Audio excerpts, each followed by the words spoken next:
Hi, welcome to Ms. Cooper's art class. Today I'm showing you how your underpainting color choices can affect your final painting.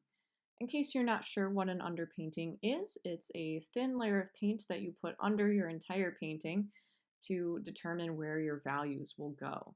So you start by wetting down your paint and not putting it on too strongly. Now I'm showing you what different colors are going to look like. My personal favorite for underpaintings is burnt sienna, which is a lovely brown shade. I use this to make skin tones. I mix it with white and sometimes some other colors. So I'm demonstrating that at the top, but I'm going to demonstrate some other ones too, so it can help you figure out what kind of underpainting colors you might like to use. Now I took my time and blended it nicely because the better the job I do with the underpainting, the easier the rest of the painting will be. I chose black to just kind of show what some cooler undertones could look like in a skin tone, and because people commonly ask what would happen if they used black for an underpainting and why I use brown. I also threw in red and green to show two kind of very opposite color choices that could provide a pop of color to your painting when you do that for the underpainting. So now I'm painting over my burnt sienna now that it's dry using a light skin tone with white on the end because I marked that out with my values with the underpainting. And when I paint that burnt sienna one, it kind of just looks very similar, but now it just looks smoother because I put paint on it.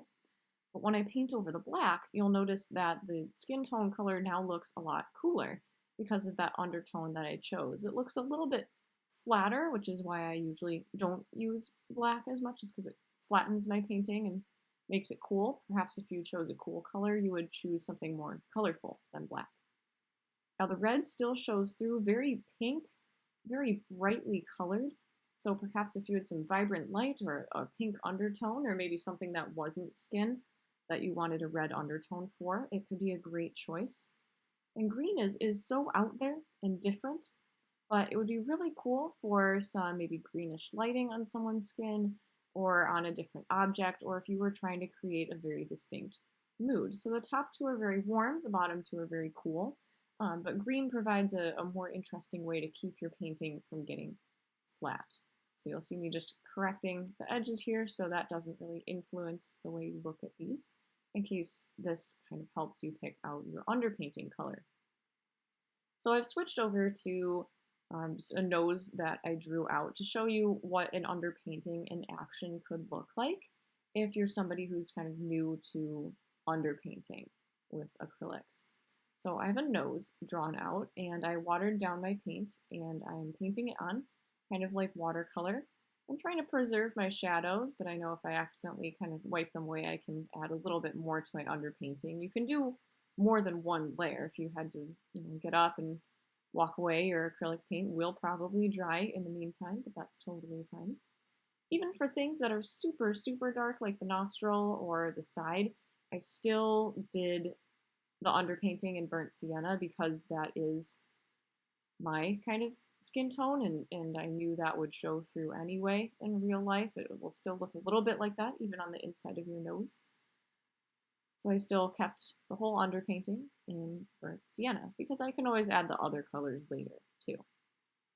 So at this point, I'm done with my underpainting. I'm adding white to the lightest areas.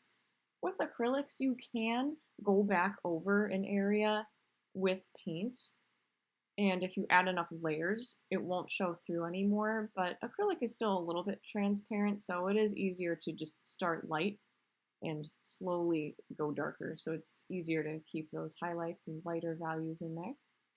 So at this point, I'm only really working in burnt sienna. I added only a touch of red, but this is where I'm starting to add colors. So I added a little bit of black and actually green for that shadow just to make it a little bit less flat and to explore some interesting lighting. But I'm also adding some of the pinkish red color that I used from underpaintings because my own skin has a bit of a pinkish undertone. I'm just exploring the skin tones right now. So you can see I'm still pushing and pulling and I'm blending my colors, but having the underpainting showing through helps me understand where to put values and remember things that I've forgotten, like the very small shadow that's above the nostril. And as I go along, I might start to kind of cover up the underpainting and not see it as much anymore. But it was still very useful when I was originally marking everything out, and it still gives my painting a bit of an undertone where it shows through. I'm not going to finish the whole painting. This is just mostly to show you what this would look like in progress and how you would use the underpainting. So I'm just blending more and I'm adding more colors than just the white and the burnt sienna. And as I do, it really comes to life, but having that undertone certainly helped me when I was mapping everything out. Anyway, thank you so much for watching, for choosing my channel. Here you can see me just exploring my painting a little bit more. Please like this if it was helpful, or if you're looking for more content, please subscribe. Ask questions below. I'm always happy to help. Thank you.